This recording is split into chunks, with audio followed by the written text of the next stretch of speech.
Martin Luther King Jr. Day celebrated the third Monday of each January. Then Chattanooga has hosted its very own MLK Day parade for 55 years.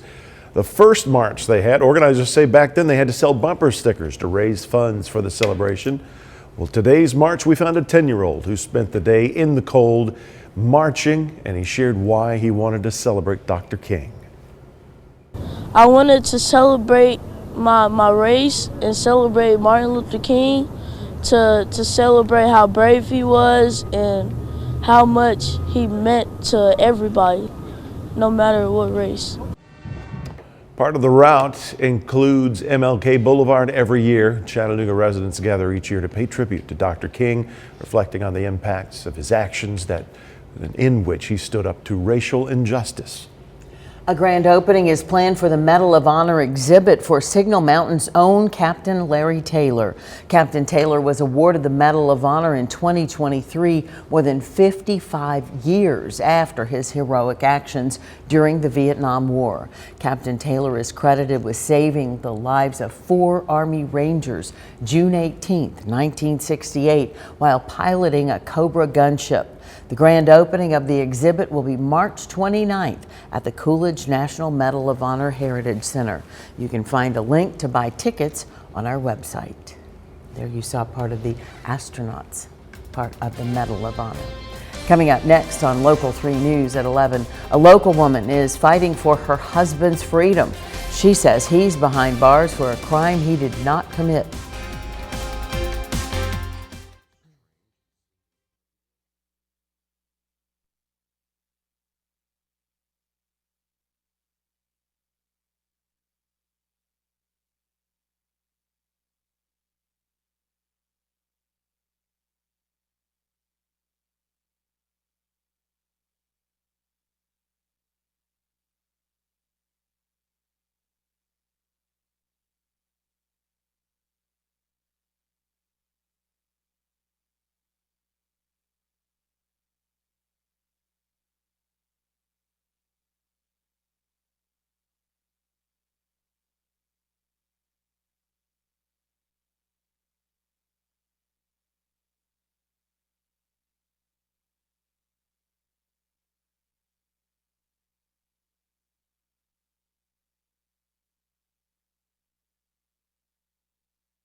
A woman is fighting to get her husband out of prison. She says he was found guilty of a crime he did not commit. As our Michelle Herron found out, the issues highlighted in this case aren't uncommon, and there could be a solution. This story begins in the early hours of November 22nd, 2020 at Brew & Q on Rossville Boulevard. More than a dozen people are inside enjoying their night when, for unknown reasons, Tammy Hart says her husband was jumped by several people. He asks for his license, and then that's when they grab him from behind. Surveillance video inside the bar captures what happened. Joey Hart is in the plaid shirt. He is approached by 2 men who appear to work for the bar. Then, patrons from the bar join the altercation. That's them. That's my husband on his hands and knees. That was the aggressor on his back and the aggressor's best friend. The altercation spills out of a side door into an alley of the bar. The video shows Hart being dragged out. The man here in the white shirt is Satya Siv. There's the aggressor after they've already drug him out. And see, he's just kind of hanging around waiting. The altercation seems to end with everyone outside. Video from the parking lot shows Hart walk to his white truck several feet away. He pauses halfway and unbuttons his shirt. A woman meets him, and they walk to the truck together. Nearly 3 minutes later, you see Siv walk into the parking lot toward Hart's truck. His hands appear to be in his pockets. 2:43, he's following Joey to his car. And watch, he throws up his hands, see? Then, the moment that changed both men's lives forever. He walks towards Joey, still yelling. Joey fired 2 warning shots. He kept coming, and he fired 2 more shots. Hart then gets in his truck and drives to his home in Alabama. Siv died in the parking lot. Hart was arrested by the GBI the next day. The case went to trial the following November. A jury found Hart guilty of aggravated assault and a gun charge. He is now serving a 25-year sentence in a Georgia prison. My husband is sitting in prison on a false conviction. But Tammy believes the way the case was investigated and tried in court prevented her husband from getting a fair trial. One of those concerns is jurisdiction. Siv's body was found over there in Georgia, but the bar is over here in Tennessee. She also raises concerns over witness credibility and even jury deliberations.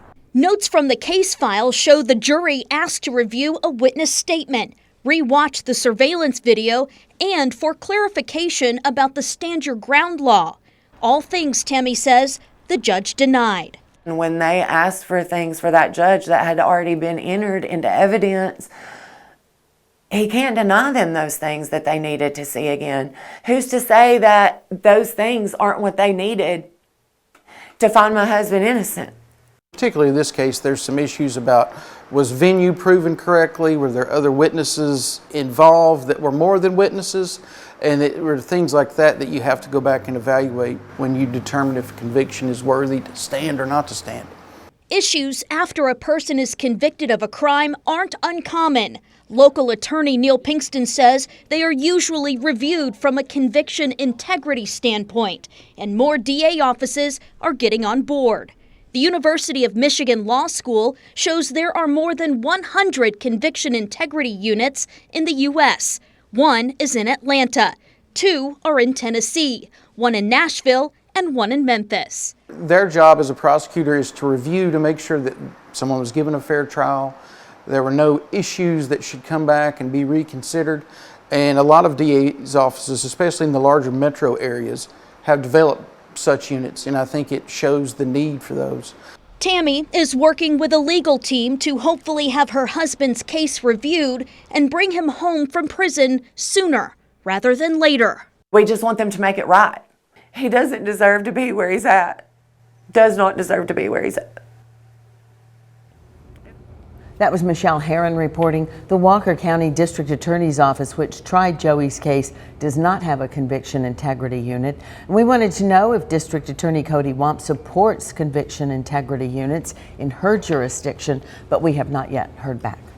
We've talked about weather here. It's going to be even worse in the south. The state of Louisiana is preparing for a severe winter storm. The Department of Transportation development crews were out there today applying brine to the roadways. They say the southern portion of the boot there could get 4 inches of snow or more, something Louisiana has not experienced in several decades.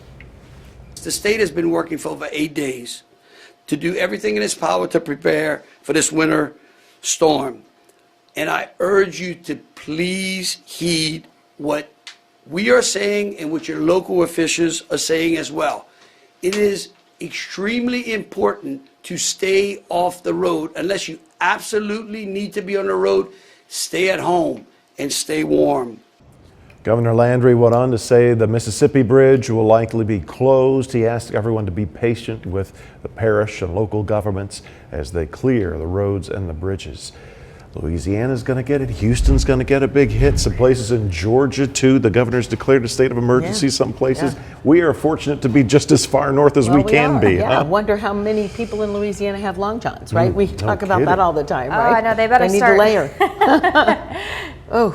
they really better stocking up on that winter gear, you know, getting all that they can, and also, you know, pulling out the sleds, because they're going to have, you know, quite a couple days to probably get out and sled on that snow. But for us, that's staying far down to the south. What we're really dealing with is the cold temperatures. We could see a couple of flurries heading into tomorrow, but overall, not expecting to see any accumulation. So our predicted high today was 29 degrees, and it was a little bit cooler than that. The official high was 27 degrees, which brings the current jackpot to $140. So, you know, we made that jackpot. And tomorrow, I'm expecting our high to be 30 degrees. So we'll see how high that temperature goes. I'm thinking it's going to stay around 30, but we'll just have to see. So you'll have to wait till tomorrow. The wind chill right now, I showed this earlier, but I wanted to show you guys how extreme it was. It's feeling like -1 degrees there in Altamont, feeling like 9 degrees in Chattanooga. Boy, am I glad I brought my big winter coat with me and my gloves. We're seeing all those single-digit numbers, and of course, you know, sub-zero for some of our areas. So bitter and brutal cold right now. The low temperatures tonight, without the wind chill, are supposed to be around 16 degrees here in Chattanooga, and mostly the teens and the 10 numbers. But as you can see, it's already feeling like 9 in Chattanooga, and it's feeling like -1. So we'll see how low those temperatures are going to feel as we head into the tonight. So again, what you need to know is that temps are going to consistently stay below freezing from today all the way into Wednesday. Now, this is going to cause a lot of problems. I know some days, you know, we might kind of just gently dip down into some really cold numbers, but when it's this cold for this long, you can have some serious issues with pipes. It can take less, you know, about 6 hours for the pipes to freeze in temps that are at or below 20 degrees. The risk of hypothermia is going to really increase for people and pets with exposure. I know a lot of pets, you know, seem like they're really tough or have a lot of that extra fur, you know, especially dogs and maybe some long-haired cats, but when they're out in this kind of cold for very long periods of time, that can be deadly. A good thing you can do is to make sure you have another location to go to in the case that maybe your heat goes out or you lose power. It's a good idea to have a plan B of where to go where there's heat. Again, I was mentioning bring your pets inside. If you have those larger animals, maybe they can get into a barn or have some other area of, you know, some safety from that winter weather. And then leave your faucets on a drip. I know probably most of you know this, but it's good to do that to avoid the pipes from freezing and then otherwise bursting, which can be very, very costly. Now, switching from cold weather onto rain, of course, we're going to stay very dry the next couple of days, and the temperatures will be too cold if there was any precipitation to be rain. But overall, as we head into this weekend, temperatures are going to increase, and we are starting to see the chance for some rain to work into our area heading into your Sunday through your Monday. Of course, you can always download the Local 3 weather app. Great tool to have. It'll especially help you on figuring out when the coldest time of the morning is going to be, you know, just overall the coldest time of the day with this type of weather. And then, you know, once it's going to start warming up, because I know we're super excited to get rid of all this cold and finally start to see a little bit more warmth, and especially with that rain heading on the way. So here's a look at your 7-day forecast for you. Just to recap everything, we will be in storm alert weather mode from today all the way into Thursday, just due to those cold temperatures. Look at that. Even when we do bump above freezing, our lows are still going to dip down into the teens and into those lower 20s, but we will rebound in temperatures as we head into the weekend with some possibility of some rain as we head into next week. We're going to take it on back to Cindy and Greg. Anna, thank you. Straight ahead on Local 3 News at 11, Ben Bobick is covering the college football playoff national championship game just down the road in Atlanta at Mercedes-Benz Stadium. Up next, we'll check in with Ben live from Atlanta, and I believe we can take a live look at one of the inauguration balls. There you see. They are visiting 3 tonight. First was Commander-in-Chief. This is the Liberty. How's this for a cross-section of America? Scheduled to perform tonight, Nelly, Jason Aldean, and the Village People. So you see them with a dance there for the crowd. And perhaps the president will do his YMCA. That's a guarantee. Yeah. All right.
Welcome into sports, everybody. Let what you're about to see tell you everything. The Ohio State Buckeyes are your college football playoff national champions for the first time in a decade. The first winners of the 12-team playoff, their 9th national championship in program history. It's a Buckeye party in the A, baby. Ohio State takes down Notre Dame 34-23 to lock up the national championship. What a ball game it was. Ohio State coming out of the Big Ten. And you know what? They played a great game, and they had a great run. After they lost to Michigan in the regular season finale, a lot of people counted them out. They thought they even deserved to be in the playoff after that. And all they did from there on out was win. Smacked Tennessee, smacked Oregon, got by Texas in the Cotton Bowl, and here they are celebrating a state or a national championship here in Atlanta. What a ball game this was. Quarterback Will Howard of the Buckeyes had a fantastic game. He set a college football playoff national championship game record for consecutive completions in the first half. Ohio State jumped out to a quick lead here, but at the beginning of the game, it was Notre Dame. It was Notre Dame who came out right down the field. Riley Leonard, 18-play drive. They converted 2 4th downs, and the Irish were up 7-0. But then that's when Chip Kelly, the offensive coordinator of the Buckeyes, and Ohio State just went to work. And they just went to work with one of their best players. Jeremiah Smith, one of the most electric football players in the country, scored the first touchdown for the Buckeyes. They would score 21 points in the first half. And then you know what was crazy is they got the ball coming out of the second half. Second play of the third quarter. Sean Judkins goes all the way outside the 10, and from there on out, you thought, okay, this is pretty much a wrap. But Notre Dame fought hard. They fought hard. They got all the way within one score, but Ohio State able to clinch it out as they go back to Smith to salt it away with a field goal there at the end. The Buckeyes, your college football playoff national champions. And you know what? The party is just getting started here in the A, and it's going to move up north all the way up to Ohio because they've waited a decade too long. When you're a program like Ohio State, you expect to win a national championship every single year, and they could say they want it this year. Back to you guys. Ben, thank you, and we apologize for some of those little glitches there in the video. A lot of folks there at that stadium tonight. Next, Hannah Sky has one more look at your forecast when we come back.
When you seek out your next car, check the gas mileage, check how reliable it is. Yeah. I would suggest checking to see if you could get heated seats, because even if this is just a 2-week thing, absolutely makes all the difference. Yeah. It absolutely makes all of the difference. And we were just talking about how with this kind of cold, you really want to make sure that your skin is completely covered. We were talking about the difference, a hat, gloves, and all that stuff makes on top of having a coat, because again, those temperatures are not going to go above freezing until we head into Wednesday Thursday afternoon. And even then, they're going to dip back down into the 20s, and we'll see those temperatures slowly begin to increase heading into this weekend. Thank you, Hannah. Thanks for joining us for Local 3 News at 11. Stay warm. Have a good night.